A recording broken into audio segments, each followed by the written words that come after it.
जय हिंद दोस्तों, आपका स्वागत है आपके अपने पसंदीदा चैनल स्टडी एंड अपडेट्स में। आज हम स्टार्ट करने जा रहे हैं इंडियन आर्मी सोल्जर ट्रेड्समैन का प्रैक्टिस सेट 2। लास्ट वीडियो में हमने प्रैक्टिस सेट 1 किया था। आइए शुरू करते हैं। इसमें कुल 50 प्रश्न है जिसको करने के लिए आपको कुल 1 घंटे का समय मिलता है। आइए बढ़ते हैं इसके पहले पार्ट की तरफ। इसका पहला पार्ट है हमारा जनरल नॉलेज यानी सामान्य ज्ञान। तो आइए शुरू करते हैं। हमारा पहला क्वेश्चन है, in which language did Buddha preach? निम्न में से किस भाषा में बुद्ध प्रवचन दिया करते थे? मतलब जो हमारे गौतम बुद्ध थे उन्होंने किस भाषा में प्रवचन दिया करते थे? तो इसका उत्तर है हमारा पाली भाषा में। जो हमारे गौतम बुद्ध है वो पाली भाषा में प्रवचन दिया करते थे। अब ये हमें पता कैसे चला? हम ये कह सकते हैं क्योंकि यह सबसे पुरानी भाषा है जो बुद्धिस्ट के लेख से हमें मिली है। जो बुद्धिस्ट के लेख थे उससे हमें जो भाषा मिली है वो पाली थी। यह ज्यादातर जो पाली भाषा है यह ज्यादातर भारत के पश्चिमी भाग में बोली जाती है। वैसे इस क्वेश्चन में बच्चों को बहुत डाउट रहता है। डाउट क्या रहता है? बच्चे पाली और मगधी में डाउट रखते हैं। मगधी भाषा वो भाषा है जहाँ पे बुद्धा रहा करते थे। जहाँ बुद्धा रहा करते थे वहां पे मगधी भाषा बोली जाती थी, बट उन्होंने जो प्रवचन दिए थे वो पाली भाषा में थे। तो इस प्रश्न का उत्तर क्या है हमारा? सी, पाली। आइए बढ़ते हैं हमारे दूसरे प्रश्न की तरफ जो है हमारा, where was Adolf Hitler born? मतलब आपका एडोल्फ हिटलर का जन्म कहाँ हुआ था? एडोल्फ हिटलर के बारे में आप सबने सुना होगा। हिटलर वही जर्मनी का तानाशाह। तो हिटलर का जो जन्म है वो ऑस्ट्रिया में हुआ था।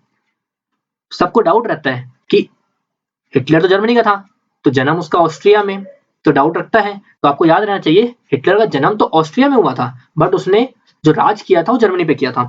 हिटलर का जन्म 20 अप्रैल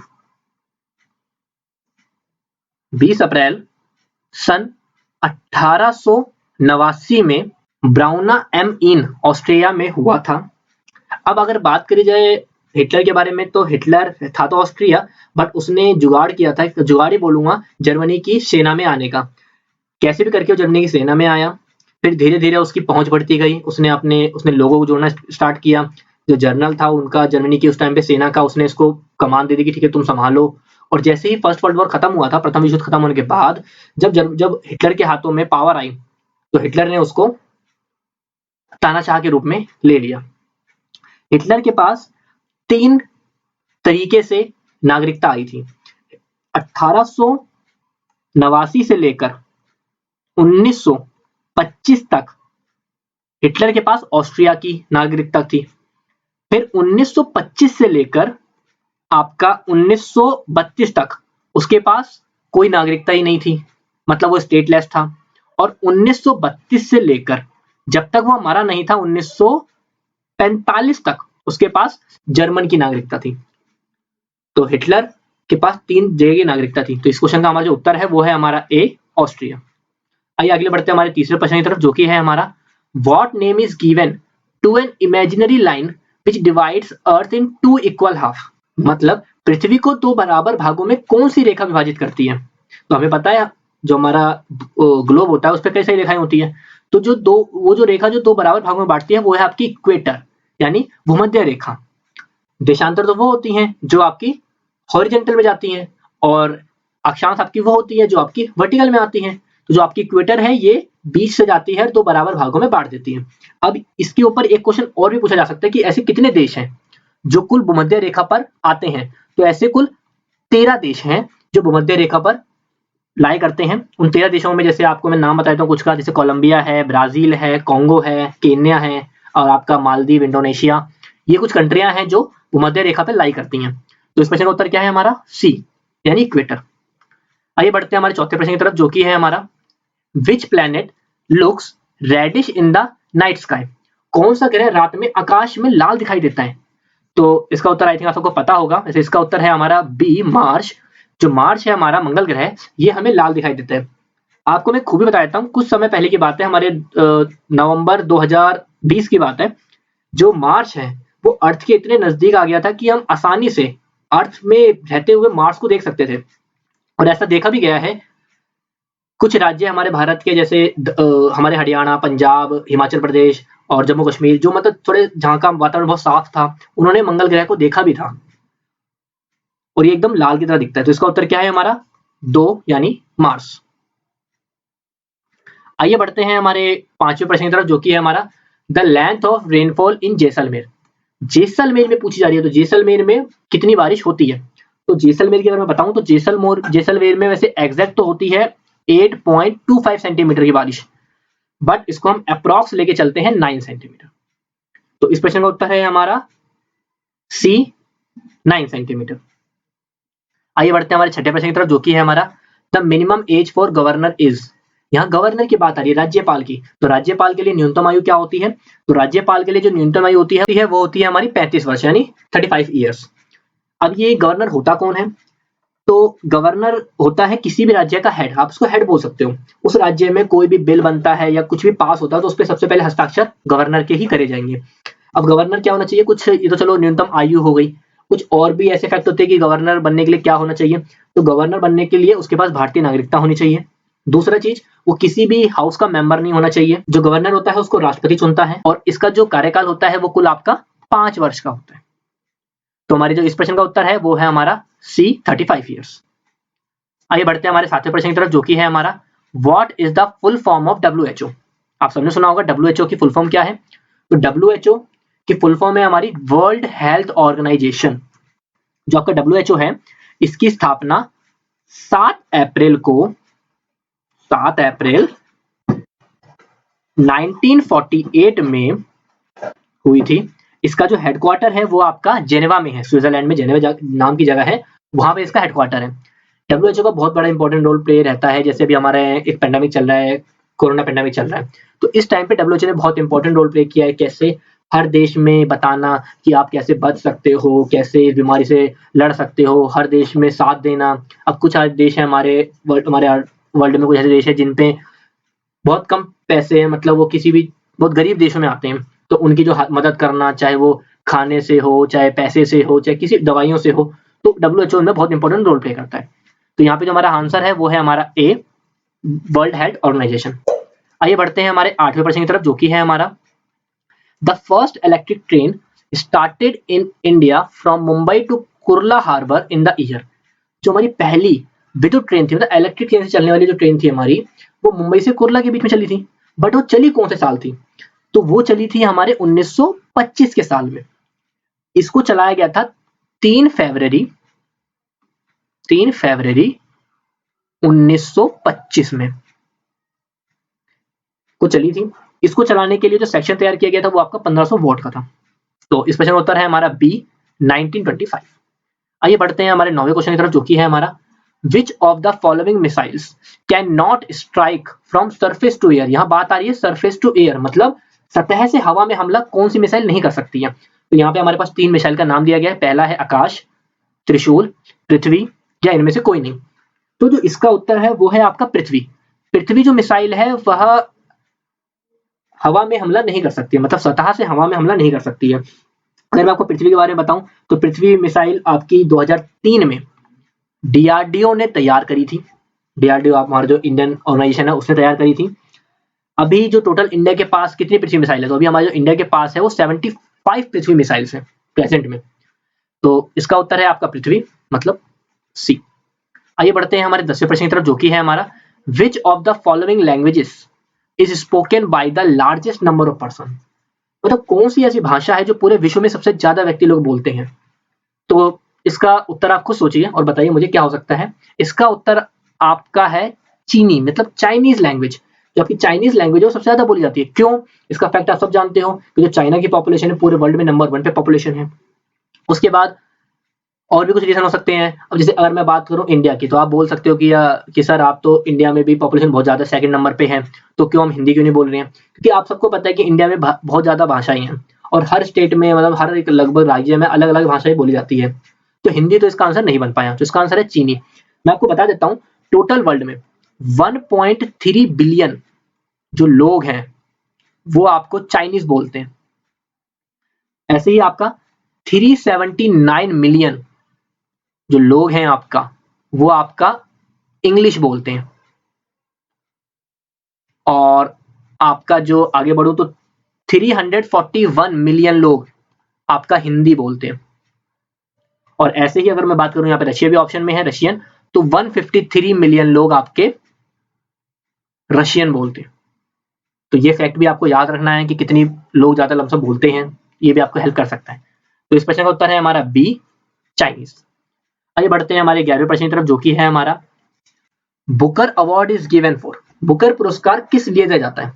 तो बुकर पुरस्कार जो है आपका, वो आपका साहित्य के लिए दिया जाता है, मतलब लिटरेचर के लिए। जैसे मैं आपको समझाऊं तो बुकर अवार्ड जो आपका है, जैसे बेस्ट नॉवेल किसने लिखी तो उसको दिया जाता है। तो बुकर अवार्ड की जो स्थापना थी, इसकी जो शुरुआत थी, ये 1969 में करी गई थी इसकी शुरुआत। अब तक सिर्फ ऐसे 3 ही भारतीय हैं जिनको ये बुकर अवार्ड मिला है। हमारे इंडिया के सिर्फ 3 ही लोग हैं अब तक जिनको ये अवार्ड मिला है। उनके नाम है आपके अरुणधति रॉय, 1997 में मिला था इनको, किरण देसाई 2006 में मिला था इनको, और अरविंद अदिया, इनको 2008 में मिला था। तो ये हमारे 3 इंडियन थे। तो इस प्रश्न का उत्तर क्या, बुकर अवार्ड वाला आंसर क्या है हमारा? इसका हम आंसर है हमारा ए, लिटरेचर मतलब साहित्य में। आइए बढ़ते हैं 12वें क्वेश्चन की तरफ, जो कि है हमारा Sir Don Bradman was from the country. ये तो आई थिंक आप सबको अंदाजा होगा ही कि सर डॉन ब्रैडमैन का नाम आप सबने सुना होगा। ये हमारे ऑस्ट्रेलिया के क्रिकेटर थे। इनकी बहुत खूबियां हैं, इनको डॉन नाम से बहुत ज्यादा जाना भी जाता है। तो अगर मैं इनकी बात करूं तो इनका जो जन्म हुआ था वो हुआ था 27 अगस्त 1908 में ऑस्ट्रेलिया में। अब इनके बारे में आपको पता होना चाहिए कि इतनी तेजी से इन्होंने मतलब आगे बढ़े थे अपने टेस्ट क्रिकेट में। इन्होंने कुल 52 टेस्ट मैच खेले थे इंटरनेशनल लेवल पे, और उनमें इन्होंने 29 सेंचुरी बनाई थी, और साथ में 6996 रन 29 सेंचुरियों के साथ इन्होंने बनाए थे। ये भी एक तरह का रिकॉर्ड है। तो जो इस प्रश्न का उत्तर है हमारा, वो है हमारा ए, ऑस्ट्रेलिया। आइए बढ़ते हैं हमारे 13वें क्वेश्चन की तरफ, जो कि है हमारा Zubin Mehta the famous music composer in which country citizen. जो आपके जुबिन मेहता है, ये फेमस संगीतकार है, ये किस देश के नागरिक है? तो जो हमारे जुबिन मेहता है, ये हमारे इंडियन सिटीजन है, इनके ये इंडियन नागरिक हैं। इनका जन्म 29 अप्रैल 1936 में इंडिया के बॉम्बे में हुआ था, और इनके पास एक तरीके से 2 जगह की नागरिकता है, भारतीय भी है और अमेरिकी भी है। प्रेजेंट में ये इंडिया में रहते हैं। तो इसका उत्तर है आपका सी, इंडिया। आइए बढ़ते हैं हमारे 14वें क्वेश्चन की तरफ, जो कि है हमारा who was the writer of book title India wins freedom. मतलब इंडिया विंस फ्रीडम जो हमारी किताब थी, उसके लेखक कौन थे? तो इंडिया विंस फ्रीडम आपकी मौलाना अबुल कलाम आजाद जी ने लिखी थी। अब ये किताब किसके ऊपर लिखी गई है? ये किताब भारत ने जो स्ट्रगल किया था इंडिपेंडेंस के टाइम पे आजादी लेने के लिए, तो ये जो किताब लिखी गई है उसके ऊपर लिखी गई है। आपको पता होना चाहिए मौलाना अबुल कलाम आजाद जी हमारे भारत के, स्वतंत्र भारत के पहले शिक्षा मंत्री भी थे। तो आगे बढ़ते हैं हमारा, तो इस प्रश्न उत्तर है हमारा बी, मौलाना अबुल कलाम आजाद। आइए बढ़ते हैं हमारे 15वें क्वेश्चन की तरफ, जो कि है हमारा national income of a country is based on. मतलब किसी भी देश की राष्ट्रीय आय किस पर निर्भर करती है? तो अगर ऑप्शन में, इसमें हम ऑप्शन को पहले देख लेते हैं। तो इसमें ऑप्शन क्या क्या है हमारे पास? पहला ऑप्शन है हमारा राज्य द्वारा कमाया गया कर। तो ये बताइए, हमें तो देश की बात करनी है, तो हर राज्य कितना कर कमा रहा है उससे देश पे ज्यादा फर्क नहीं पड़ पाता। दूसरा है सभी कारक आयोग, मतलब सारे कारकों को जोड़ लो। तीसरा है हमारा सभी नागरिकों की व्यक्तिगत आय। अब आपको पता है कि भारत में हर नागरिक की व्यक्तिगत आय एक जैसी तो होती नहीं है, सबकी लमसम अलग ही होती है। और चौथा है हमारा आयात पर निर्यात का अधिशेष। जो हमारा इंपोर्ट या एक्सपोर्ट करते हैं, हम कोई भी सामान इंडिया में इंपोर्ट करना या एक्सपोर्ट करना है यहाँ से, उस पर जो हमारा सरप्लस है कोई भी चार्ज लगता है। तो इस प्रश्न का उत्तर है हमारा, इस प्रश्न का उत्तर है हमारा बी, सभी कारक आयोग का योग। मतलब जितने भी कारक है, जितने भी फैक्टर्स हैं, सबका जोड़ लो तो जो इनकम बनती है वो हमारी नेशनल इनकम होती है। तो आइए बढ़ते हैं हमारे 16वें प्रश्न की तरफ, जो कि है हमारा पीसी स्टैंड फॉर। ये तो सबको आइडिया है ही कि पीसी का मतलब क्या होता है। पीसी का मतलब होता है पर्सनल कंप्यूटर। तो इसका आंसर क्या है हमारा ए, पर्सनल कंप्यूटर। आइए बढ़ते हैं हमारे 17वें क्वेश्चन की तरफ, जो कि है हमारा which type of stone the Taj Mahal is made up of. तो जो हमारा ताजमहल है, जो आगरा में ताजमहल प्रेजेंट है, एक तरफ अजूबा भी है हमारा, एक विश्व का अजूबा भी है, तो ये कौन से पत्थर से बना हुआ है? तो आप सबको पता है कि जो ताजमहल है आपका, वो हमारा सफेद संगमरमर से बना हुआ है। लेकिन आज के टाइम पे एसिड रेन के कारण, अम्ल वर्षा के कारण, इसका जो रंग है वो थोड़ा पीलापन होता जा रहा है। इसी कारण जो आगरा के आसपास का एरिया है, वहां पे पेट्रोल डीजल की गाड़ियां नहीं चलती हैं आज के टाइम पे। या तो वहां पे इलेक्ट्रिक व्हीकल चलते हैं, या तो फिर वो जो हमारा टांगा या घोड़ा गाड़ी चलती है, वो सब चलता है। तो इस प्रश्न का उत्तर है हमारा डी, सफेद संगमरमर से हमारा ताजमहल बनवाया गया था। हम बढ़ते हैं हमारे 18वें क्वेश्चन की तरफ, जो कि है हमारा टीचर्स डे। टीचर्स डे जो हम हर साल मनाते हैं, वो कौन से दिन मनाते हैं? तो जो हमारा टीचर्स डे है वो हमारा 5 सितंबर को मनाया जाता है हर साल। अब ये किसके याद में मनाया जाता है? तो आपको पता होना चाहिए, हमारे भारत के पहले उपराष्ट्रपति या भारत के दूसरे राष्ट्रपति हमारे कौन थे, जो थे हमारे डॉक्टर सर्वपल्ली राधाकृष्णन। इन्हीं की बर्थ डेट को, मतलब या जो इनकी जन्म तिथि है उसको ही हम टीचर्स डे के तौर पे मनाते हैं। इनसे ना किसी ने क्वेश्चन पूछा था कि सर हम आपकी डेट को, हम जो आपकी बर्थ डेट है उसको किसी याद में मनाना चाहते हैं तो हम क्या करें। तो इन्होंने ये आइडिया दिया था कि आप मेरी बर्थ डेट को आप एक शिक्षक के नाम पे याद रखिए, शिक्षक दिवस के नाम पे, क्योंकि ये भी एक शिक्षक थे और इनका बहुत बड़ा इंपॉर्टेंट रोल प्ले था एक शिक्षक की शिक्षा की लाइन में। तो इसलिए इन्हीं की बर्थ डेट पे हमने टीचर्स डे का नाम रखा था। तो इसका उत्तर है हमारा ए, 5 सितंबर। आइए बढ़ते हैं हमारे 19वें क्वेश्चन की तरफ, जो कि है हमारा the speed of laser printer. आपको पता है हमारे पास प्रिंटर कई तरीके के होते हैं, डॉट मैट्रिक्स प्रिंटर होता है, लेजर प्रिंटर है, इंकजेट प्रिंटर होता है। तो यहाँ बात आ रही है लेजर प्रिंटर की। तो लेजर प्रिंटर की जो गति होती है वो हम किसमें नापते हैं, तो लेजर प्रिंटर की जो गति है वो हम नापते हैं पीपीएम में। पीपीएम में फॉर्म क्या होती है, पेजेस पर मिनट। तो कितने पेजेस एक मिनट में तैयार होते हैं उसको हम बोलते हैं पेजेस पर मिनट। तो इस प्रश्न का उत्तर क्या है हमारा B, PPM, pages per minute. आइए बढ़ते हैं हमारे 20वें प्रश्न की तरफ, जो कि है हमारा सीएसआईआर। सीएसआईआर जो है हमारा, उसमें आई क्या दिखाता है। तो सबसे पहले तो आपको पता होना चाहिए सीएसआईआर है क्या। तो जो आपका सीएसआईआर है, ये आपकी जो सीएसआईआर की जो फुल फॉर्म होती है वो होती है आपकी काउंसिल ऑफ साइंटिफिक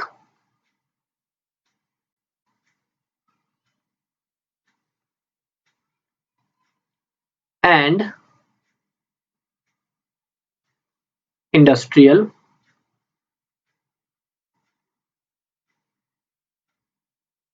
रिसर्च। तो सीएसआईआर फुल फॉर्म क्या है हमारी, वो है हमारी council of scientific and industrial research. तो आपको पता चल गया होगा कि जो आई है इसमें क्या दिखा रहा है, आई जो है आपका दिखा रहा है वो इंडस्ट्रियल। सीएसआईआर की स्थापना 26 सितंबर 1942 में करी गई थी। तो इसका उत्तर क्या है हमारा सी, इंडस्ट्री।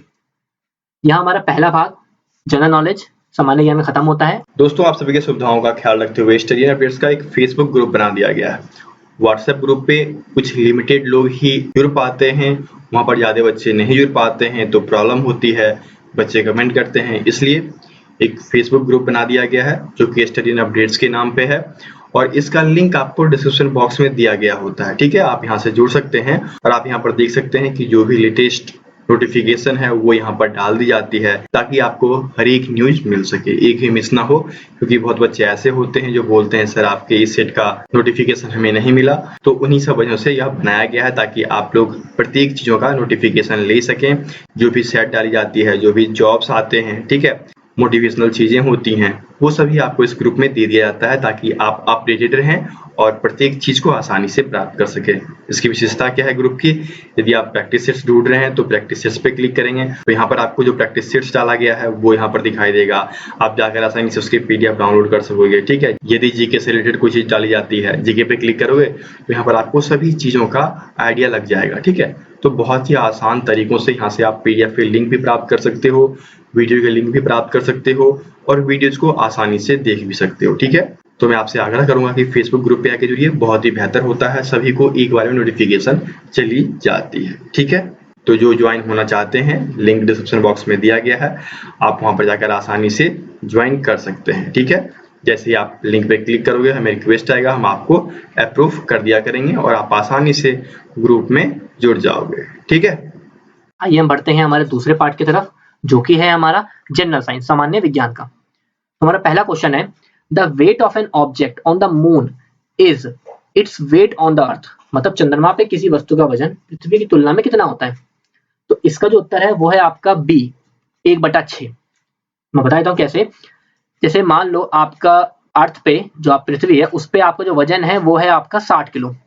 ठीक है, तो अगर मैं यही वजन मून पे चेक करना चाहूंगा, तो चांद पे अगर मैं यही वजन नापना चाहूंगा तो वो कितना होगा। तो मून पे जो इसका आपका जो वजन होगा वो इसका होगा 1/6। 1/6 का मतलब क्या हुआ, 1/6 ऑफ 60 अगर मैं निकालता हूं तो वो क्या निकलेगा, वो हमारा निकलेगा 10 kg।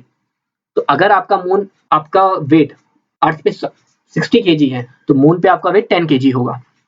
एक चीज और याद रखना आप लोग, क्या, ये तो आपने पढ़ा वेट के बारे में। अगर मैं बात करूं मास यानी द्रव्यमान के बारे में, तो आपका मास चाहे कहीं भी चले जाओ हमेशा सेम रहता है, चाहे वो मून हो चाहे अर्थ हो, मास हमेशा सेम रहता है। अगर आपका मास यहाँ पे 60 है तो आपका मून पे भी मास 60 ही होगा। तो इस प्रश्न का उत्तर है हमारा बी, 1/6। आइए बढ़ते हैं हमारे 22वें क्वेश्चन की तरफ, जो कि है हमारा द फोकल लेंथ। यहाँ बात आ रही है focal length of convex mirror. एक उत्तल दर्पण की फोकस लंबाई कितनी होती है? तो एक उत्तल दर्पण की हमेशा फोकस लंबाई जो होती है वो होती है हमारी 20 सेंटीमीटर। तो हमेशा इन क्वेश्चनों को पढ़ते टाइम हमेशा गौर करिए कि उसने कॉन्वेक्स मिरर बोला है या कॉन्वेक्स लेंस बोला है, क्योंकि यहाँ कंफ्यूजन बच्चों को हमेशा होती है। तो इस प्रश्न का उत्तर है हमारा बी, 20 सेंटीमीटर। आइए बढ़ते हैं हमारे 23वें क्वेश्चन की तरफ, जो कि है हमारा what is the device that step ups and steps down the voltage in AC. ऐसा कौन सा यंत्र है जिसके द्वारा हम एसी कम और ज्यादा होता है? तो इसका उत्तर है आपका ट्रांसफार्मर। ट्रांसफार्मर ही ऐसा डिवाइस है जिसके कारण आपका एसी को अप या डाउन कर सकते हो। तो इसका उत्तर क्या है हमारा ए, ट्रांसफार्मर। आइए बढ़ते हैं हमारे 24वें क्वेश्चन की तरफ, जो कि है हमारा इलेक्ट्रोमैग्नेटिक रेडिएशन। जो आपकी इलेक्ट्रोमैग्नेटिक रेडिएशन होती है वो किसके द्वारा एमिट होती है, मतलब कौन उसको उत्सर्जित करता है इनमें से? तो जो हमारी इलेक्ट्रोमैग्नेटिक रेडिएशन होती है वो हमारी एक्सरे एमिट करता है। तभी आप सब लोगों ने गौर किया होगा, जब भी आप एक्सरे करा रहे हो या आपने एक्सरे करते हो किसी को देखा हो, तो जो डॉक्टर या जो भी वहाँ कर्मचारी वो एक्सरे कर रहा होता है वो हमेशा आपको एक प्लेट से ढकने के बाद एक शेड के पीछे लाता है, जो लोहे का शेड होता है उसके पीछे लाता है। क्यों? कि ये इलेक्ट्रोमैग्नेटिक रेडिएशन जनरेट करती हैं जो बहुत ही इफेक्टिव होती है, मतलब ये ह्यूमन हेल्थ के लिए बहुत बेकार है, हमें इसके कारण कई सारी प्रॉब्लम्स आ सकती हैं। तो इस प्रश्न उत्तर है हमारा ए, एक्सरे। आइए बढ़ते हैं अगले हमारे 25वें क्वेश्चन तरफ, जो कि है हमारा who invented the laser. Laser का आविष्कार किसने किया था? तो जो हमारा लेजर का आविष्कार है वो हमारा किया था टीएच मेमन ने। टीएच मेमन ने 1960 में ह्यूज रिसर्च लैब में लेजर को डेवलप किया था। तो इस प्रश्न उत्तर है हमारा डी, टीएच मेमन। आगे बढ़ते हैं हमारे 26वें क्वेश्चन तरफ, जो कि है हमारा what is the mass of an electron. एक इलेक्ट्रॉन का मास कितना होता है? तो जी एक इलेक्ट्रॉन का जो मास है वो होता है आपका 9.1 इंटू 10⁻⁻28 ग्राम। तो इस प्रश्न उत्तर है हमारा सी, 9.1 इंटू 10⁻⁻28 ग्राम। आइए बढ़ते हैं हमारे 27वें क्वेश्चन तरफ, जो कि है हमारा which fuel is used in nuclear reactor. परमाणु रिएक्टर में कौन सा ईंधन इस्तेमाल किया जाता है? तो परमाणु ईंधन में जो हमारा इस्तेमाल किया जाता है वो होता है हमारा यूरेनियम। तो ये दोनों यूरेनियम के हैं, बट उसका इस्तेमाल होता है यूरेनियम 235। जो आपका यूरेनियम 235 होता है, इसको हम क्यों इस्तेमाल करते हैं? क्योंकि यूरेनियम क्या करता है, इसके एटम्स है ना आसानी से स्प्लिट हो जाते हैं, मतलब आसानी से अलग हो जाते हैं, इसीलिए हम इसको न्यूक्लियर रिएक्टर के तौर पे इस्तेमाल करते हैं। तो इस प्रश्न उत्तर है हमारा बी, U235। आइए बढ़ते हैं हमारे 28वें क्वेश्चन तरफ, जो कि है हमारा dry ice is composed of. मतलब ड्राई आइस किससे बनती है? तो ये तो बड़ा आसान सा क्वेश्चन है। जो हमारी ड्राई आइस है वो हमारी कार्बन डाइऑक्साइड से बनती है। अगर आप कार्बन डाइऑक्साइड को जमा दो तो जो बनेगा वो ड्राई आइस होती है।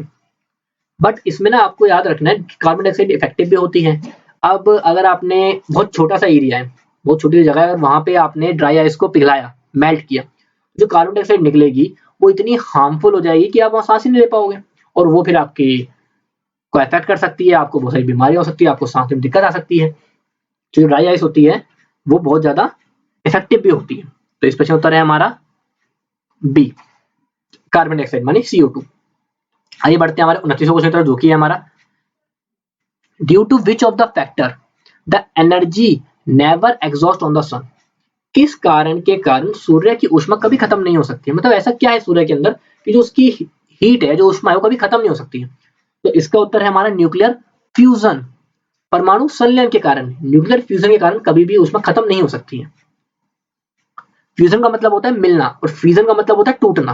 तो हमेशा याद रखिए फ्यूजन मतलब होता है मिलना। तो इसका उत्तर है हमारा न्यूक्लियर फ्यूजन यानी बी। आइए बढ़ते हैं हमारे 30वें क्वेश्चन तरफ, जो कि है हमारा metal use for making electric cables. यानी अगर आपको बिजली की तार बनानी है तो आप कौन से धातु का इस्तेमाल करेंगे? तो याद रखिएगा हमेशा बिजली का तार बनाने के लिए आपको कॉपर की वायर इस्तेमाल करनी होती है। यहाँ पे ये सारे उनके एलिमेंट के जितने भी एलिमेंट होते हैं उनके सिंबल लिखे हैं, नाम नहीं लिखा है। आपको पता होना चाहिए कि पीबी किसके लिए होता है। जो आपका पीबी है वो होता है लेड के लिए। जो आपका एजी है, एजी आपका होता है सिल्वर के लिए। सीयू जो है वो कॉपर के लिए। एसएन आपका टेरेंडम के लिए होता है। तो इसका उत्तर है आपका सीयू, कॉपर। वैसे आप सिल्वर की भी वायर बना सकते हो बट कॉपर ज्यादा अच्छी होती है, तो हम इसका आंसर लेते हैं सी, कॉपर। कॉपर क्या होता है? कॉपर आपका गुड कंडक्टर ऑफ इलेक्ट्रिसिटी होता है, तो इसलिए हम कॉपर की वायर बनाते हैं। आइए बढ़ते हैं हमारे 31वें क्वेश्चन तरफ, जो कि है हमारा the human brain weight approximately. मतलब जो हमारा मानव मस्तिष्क होता है उसका वजन कितना होता है? तो हमारा जो ह्यूमन ब्रेन है, मतलब जो हमारा मानव मस्तिष्क है, उसका एग्जैक्ट वजन कितना होता है? उसका एग्जैक्ट वजन होता है 1336 ग्राम, बट हम उसको अप्रोक्स में 1400 ग्राम लेते हैं। एक चीज और याद रखिएगा, जैसे जैसे आपकी उम्र बढ़ती है वैसे वैसे आपका जो ब्रेन है उसका साइज थोड़ा थोड़ा कम होता रहता है। तो हमारे इस प्रश्न का उत्तर क्या है? बी 1400 ग्राम। आइए बढ़ते हैं हमारे अगले प्रश्न की तरफ, जो कि है हमारा 32वां प्रश्न। A bat is related to which of the following? जो आपका चमगादड़ होता है बैट, वह किससे संबंधित है? यहाँ पे ऑप्शन क्या है? Mammal, bird, arthropod, reptile. तो जो हमारा बैट है वो हमारा मैमल से रिलेटेड होता है, मतलब वो स्तनधारी जीव है। क्यों कहते हैं हम? क्योंकि जो बैट होता है वो अपने बच्चों को जन्म देता है डायरेक्ट, और मैमल भी यही करते हैं। मैमल के बाल होते हैं और बैट के भी बाल होते हैं। मैमल जो होता है वह अपने बच्चों को दूध पिलाता है, मादा मैमल। तो ऐसी जो मादा बैट होती है वो भी अपने बच्चों को दूध पिलाती है। तो इसलिए हम कह सकते हैं जो आपका बैट है वो आपका मैमल में आता है। मैमल एक पार्ट है, मतलब एक भाग बांटा गया था जब हम डिवाइड करते हैं। आपने ये पढ़ा होगा पहले कि हमने जब डिवाइड करते हैं तो मैमल अलग होता है, ऑर्थोपोड अलग जाता है, रेप्टाइल अलग जाता है। तो जो हमारा ये बैट है वो आपका मैमल में आता है। तो इसका उत्तर है हमारा ए, मैमल। आइए बढ़ते हैं हमारे 33वां क्वेश्चन, जो कि हमारा which is the sweetest sugar? मतलब स्वीटेस्ट शुगर, सबसे मीठी चीनी कौन सी होती है? तो याद रखिएगा सबसे मीठी चीनी होती है आपकी फ्रक्टोज। फ्रक्टोज में आपका लमसम 140 होता है, मतलब जो क्वांटिटी मानी जाती है शुगर नापने के लिए, तो वो फ्रक्टोज में 140 की लमसम होती है। तो इस प्रश्न उत्तर है आपका डी, फ्रक्टोज। आइए बढ़ते हैं हमारे 34वें क्वेश्चन की तरफ, जो कि है हमारा which of the following cause influenza disease? मतलब जो आपका इन्फ्लुएंजा रोग होता है वो किसके कारण होता है? जो आपका इन्फ्लुएंजा रोग है वो आपका वायरस के कारण होता है। जैसे आपने फ्लू समझा होगा, फ्लू सुना होगा, फ्लू इन्फ्लुएंजा, फ्लू वायरस, तो वो वायरस से फैलता है। तो हमारा इसका उत्तर क्या है? हमारा बी, वायरस। आइए बढ़ते हैं हमारे 35वें क्वेश्चन की तरफ, जो कि है हमारा the main gas causing green house effect. Green house gas यानी पौधा घर प्रभाव किसके कारण होता है? कौन सी ऐसी गैस है? तो इसका उत्तर है आपका डी, कार्बन डाइऑक्साइड ही है जिसके कारण ग्रीन हाउस इफेक्ट होता है। इसके कारण आपको ग्लोबल वार्मिंग बढ़ जाती है। ग्लोबल वार्मिंग क्या होती है? जैसे कि आपने खुद देखा होगा कि कुछ सालों से जो गर्मी का मौसम होता है उस टाइम पे बहुत ज्यादा गर्मी हो रही है, मतलब जिसको सहन नहीं कर पा रहे हम लोग। वो ऐसा क्यों हो रहा है? क्योंकि हमारा जो इन्वायरमेंट है उसमें CO2 की मात्रा बहुत ज्यादा बढ़ जाती है, और CO2 की मात्रा बढ़ जाएगी तो ग्लोबल वार्मिंग हो जाती है। तो यही है जो सबसे ज्यादा रीजन है। तो इसका उत्तर है आपका डी, कार्बन डाइऑक्साइड। दोस्तों यहाँ हमारा second part science, general science खत्म होता है। आइए हम स्टार्ट करते हैं हमारा तीसरा पार्ट, जो कि है हमारा मैथ यानी गणित। तो हमारा जो पहला क्वेश्चन है 36वां क्वेश्चन, वो है हमारा 252/18। मतलब आपको 252/18 को सॉल्व करना है। तो सिंपल सा है, आप सॉल्व कर लीजिए। अगर हम इसको कटिंग करते हैं तो 9 2 18 और 9 2 18, 9 8 72, तो 2 1 2 एंड 14। सिंपली आप कटिंग करिए तो आपका इसका आंसर आ जाएगा A14। तो इसका आंसर क्या है? A14। आइए बढ़ते हैं हमारे 37वें क्वेश्चन की तरफ, जो कि है हमारा अ सम of Rs 750 become Rs 795 in 2 years by simple interest, then the rate of simple interest is। Question क्या कहना चाह रहा है? मतलब साधारण ब्याज दर पे 750 जो है वो 2 साल में 795 हो जाता है। तो आपको बताना है कि ब्याज दर क्या होगी, हमें ब्याज दर बतानी है। तो सिंपल जो आपको दे रखा है उसको आप लिख लीजिए। तो हमें पता है पी है हमारा 750, मतलब प्रिंसिपल अमाउंट क्या है हमारा। फिर है अमाउंट ए है हमारा 795। टाइम हमें दिया गया है 2 साल का, मतलब 2 इयर्स। हमें निकालना क्या है? हमें निकालना है रेट ऑफ इंटरेस्ट, मतलब हमें रेट निकालना है। तो इसके लिए हम क्या करते हैं, सबसे पहले हमें फॉर्मूला लगा लेते हैं। हमें SI निकाल लेते हैं। SI कैसे निकालते हैं? SI का जो सिंपल इंटरेस्ट जो फॉर्मूला होता है वो होता है A माइनस P। मतलब अगर मैं 795 में से 750 को माइनस करता हूं तो मेरे पास आंसर आता है 45 रुपीज का मेरा सिंपल इंटरेस्ट हुआ है। तो मतलब मेरा ब्याज जो हमारा ब्याज है या जो साधारण ब्याज पे था वो सिंपल इंटरेस्ट आपका 45 आया है। तो अब मैं फॉर्मूला पुट करता हूँ। सिंपल इंटरेस्ट का फॉर्मूला क्या होता है हमारे पास? P into R into T by 100। तो वैल्यू पुट करके देखते हैं। सिंपल इंटरेस्ट है 45, प्रिंसिपल है आपके पास 750, रेट आपको निकालना है, टाइम है आपका 2/100। तो 0 से यहाँ 0 कट गया, 2 पंचे 10, 2 एक कम 2, 5 एक कम 5, 15 पच्चे 75। तो अब मैं क्या करूंगा, इस 45 के बट्टे में 15 को ले आऊंगा, बराबर में रहेगा R। तो 15 कम 15, 15 3 45, तो यहाँ हमारा जो आर आया वो कितना आया 3%, मतलब 3% ब्याज दर पे जो हमारा प्रिंसिपल अमाउंट था वो 2 साल बाद 795 हो जाएगा। इसका उत्तर क्या है हमारा डी 3%। तो हमारा 38 क्वेश्चन पे बढ़ते हैं।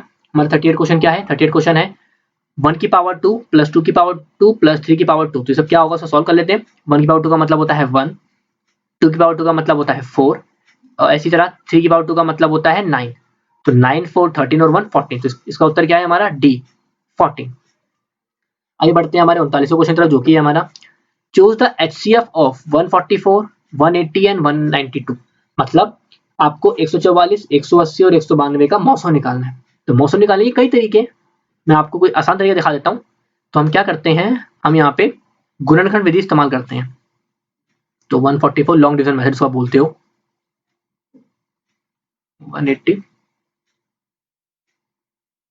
1 बार में 144 आता है। यहाँ पे आपका माइनस करने पर जो आपका आंसर आएगा वो आएगा आपका 36। फिर आपने 144 पुट किया, आपने सॉल्व किया, तो आपको पता चला कि भाई 4 टाइम्स में 144 आ जाएगा। तो यहाँ आपका ये 36 बनता है। अब आपको इसको वेरीफाई करना पड़ेगा अगले वाले से करके। तो मैं क्या करूँगा, मैं 36 को 192 से ट्राई करता हूँ। तो यहाँ 36 को मैं करूँगा तो 5 टाइम में 180 आएगा, यहाँ 12 आया, 36 12 3 जा 36, तो यहाँ आपका ये कट गया। तो जिसका एचसीएफ है वो है आपका 12, मतलब सी इसका मौसो आया। इसको करने के और भी तरीके हैं, आप उनका भी इस्तेमाल करके निकाल सकते हैं। आइए बढ़ते हैं हमारे 40वें क्वेश्चन की तरफ, जो कि है हमारा 8 की पावर 0 प्लस 8 की पावर 2। तो किसी भी नंबर की पावर अगर 0 में होता है तो उसका उस सिंपल नंबर का मतलब बन जाता है 1, और 8 की पावर 2 का मतलब क्या होता है 64। तो 64 और 1 कितना होता है 65। तो इस प्रश्न उत्तर क्या है आपका 65, यानी सी इसका उत्तर है। आइए बढ़ते हैं हमारे 41वें क्वेश्चन की तरफ, जो कि है हमारा Mohan's age is 1/3 of his father's age, the sum of their age is 60 years, what is the age of Mohan. मतलब जो मोहन है उसकी उम्र अपने पिता की उम्र की 1/3 है, मतलब 1/3 है, और उनकी दोनों की अगर उम्र को जोड़ दिया जाए तो 60 वर्ष होती है। तो हमें निकालनी है मोहन की उम्र। तो इसको करने के लिए हम क्या करते हैं, हम मान लेते हैं कि जो उसके फादर की उम्र है, मतलब जो उसके फादर की जो उम्र है उसको हम x मानते हैं। अगर फादर की x है तो मोहन की क्या हो जाएगी, तो मोहन की हो जाएगी भाई आपकी x/3। हमें क्या बोला गया है कि इन दोनों का जोड़, मतलब x plus x/3 equal to क्या होता है 60। तो आप सॉल्व करिए इसको अगर आप सॉल्व करेंगे तो आपका आंसर आ जाएगा कुछ इस तरीके से, यानी 4x is equal to 60 into में 3। तो x की वैल्यू हो जाएगा 60 इंटू में 3 अपॉन 4 से काटेंगे 15, तो 15 3 आपका आंसर आ गया 45 ईयर्स। तो 45 ईयर्स किसकी एज आई है, आपकी फादर की एज 45 आई है।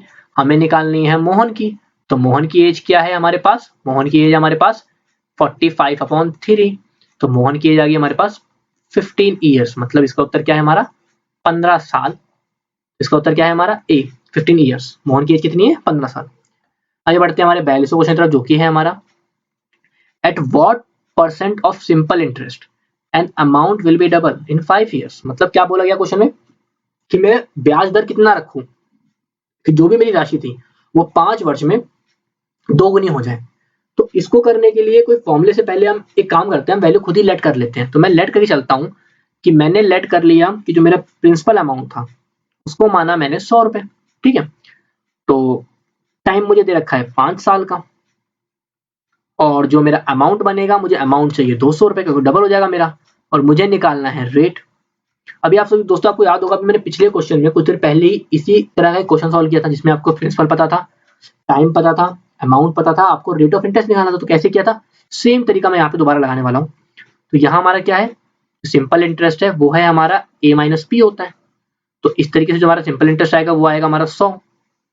अब मैं सिंपल इंटरेस्ट का फॉर्मूला लगा देता हूँ, वो क्या था दोस्तों, बोलिए मेरे साथ, P into R into T upon पे 100। तो आइए मैं वैल्यू पुट देखता हूँ। सिंपल इंटरेस्ट मेरा 100 है, प्रिंसिपल मेरा 100 है, रेट मुझे निकालना है, टाइम मेरे पास 5 है। तो यहाँ अगर मैं सॉल्व करूंगा तो यहाँ मेरा जो रेट आएगा वो आएगा आपका लगभग आर इज इक्वल टू 20%।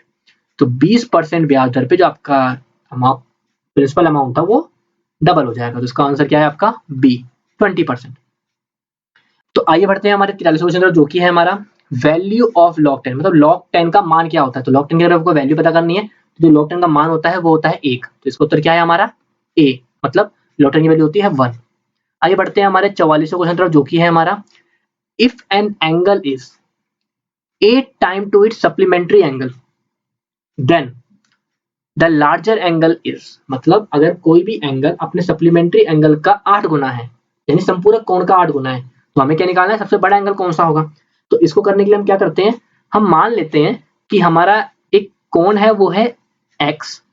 तो इसका सप्लीमेंट्री एंगल क्या निकलेगा, वो निकलेगा 180 माइनस एक्स, क्योंकि सप्लीमेंट्री एंगल क्या होते हैं, संपूरक कोण वो कोण होते हैं जिन दो कोणों का योग 180 डिग्री होता है। तो हम क्या करते हैं, हमें क्वेश्चन में कहा गया है कि एक एंगल 8 टाइम है अपने सप्लीमेंट्री एंगल का, मतलब कुछ इस तरीके से। तो ये x है, ये 180 माइनस एक्स कब होगा, जब मैं इसको 8 गुना करूंगा। तो अगर मैं इसको सॉल्व करता हूं तो मेरा क्या आंसर आएगा, 8x जमा x बराबर 180। तो यहां आया आपका 9x बराबर 180। सॉल्व करने पर मुझे मिलेगा x की वैल्यू 20 डिग्री। तो x आ गया 20 डिग्री और दूसरा एंगल निकालूंगा वो निकलेगा मेरा 160 डिग्री। तो मेरे से क्वेश्चन क्या पूछा था, लार्जर एंगल, मगर यहाँ पे 160 डिग्री तो कहीं ऑप्शन में ही नहीं है। तो इसका मतलब इस क्वेश्चन में गलती है, इन्होंने लार्जर एंगल नहीं, इन्होंने हमसे छोटा एंगल नापने के लिए कहा गया होगा। तो इसका उत्तर है आपका बी 20 डिग्री। इसमें गलती है, कृपया इसको आप ठीक कर लीजिएगा। आइए बढ़ते हैं हमारे 45वें क्वेश्चन तरफ, जो कि है हमारा what will be the unit number of the product of 2153 to the power 167। मतलब 2153 की पावर अगर 167 हो तो उसका यूनिट नंबर बताना है। यूनिट नंबर मतलब जो आखिर में जो नंबर बनेगा उसका इकाई अंक क्या होगा।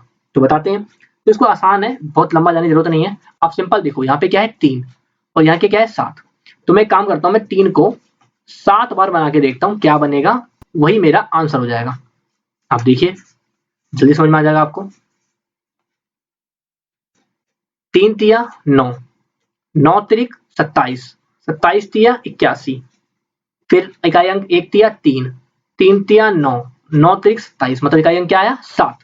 तो इसका उत्तर क्या है हमारा 7। तो सी है इसका उत्तर। आइए बढ़ते हैं हमारे 46वें क्वेश्चन तरफ, जो कि है हमारा, तो इसको सॉल्व करते हैं हम। ये क्या कहना चाह रहा है हमारा, 25 बट्टे पे 25 जमा 25 बट्टे पे 7 माइनस 2, कुछ ऐसा कहना चाह रहे हैं। तो देखते क्या आता है इसका उत्तर। 25 बट्टे पे 25 जमा, तो 25 बट्टे 5 कितना होता है 5। तो ये क्या हुआ हमारा 25 बट्टे पे 30।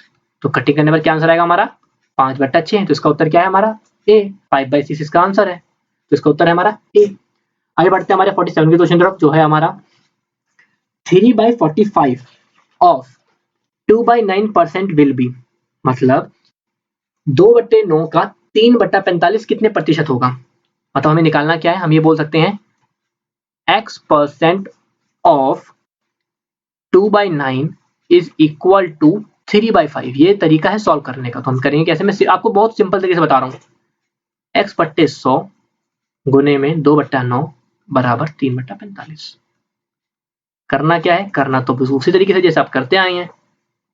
3 गुना 100 बट्टे पे 45 गुने पे 9 बट्टे पे 2, क्योंकि वहां जब जाता है तो वो उल्टा हो जाता है। कटिंग कर लेते हैं।